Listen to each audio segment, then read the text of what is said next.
النقطة الأخرى الأخ الرئيس، أنا حبيت أبدأ بما هو لله، وهي كلها عمل لله، نسأل الله القبول. موضوع أخ الرئيس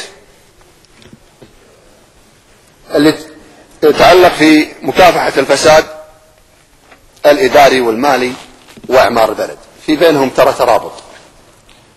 أظن كل الكويتيين والمجلس والحكومة متفقين على أن الكويت قاعد تعيش حالة،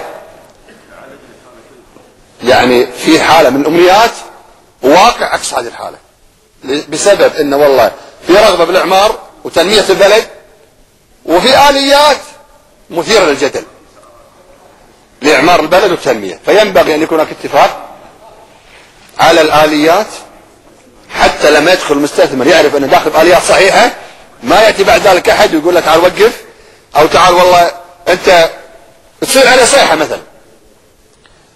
وهذا اطمئنان للمجلس الأمة والشعب الكويتي، واطمئنان للحكومة وللمستثمر. فينبغي أن تكون آليات. بعدين أي مشروع المفترض الدولة تريد أن تدعمه، سواء بتخصيص أراضي أو بدعم بأي وجه من وجوه الدعم، ينبغي أن يكون الأخ الرئيس مبني على 4 أسس: العائد المالي للدولة، فرص العمل يوفرها هذا المشروع للمواطنين، الإضافة إلى الناتج القومي، ثم الاستفادة من الخبرات والتقنيات أو العلوم اللي ممكن ينقلها هذا المشروع أو هذه الجهات اللي سواء بالكويت أو جاية من برا. هذه 4 أشياء، وربما أكيد في أشياء ثانية. كل مشروع ينبغي أن يكون فيه فائدة وعائدة للكويت.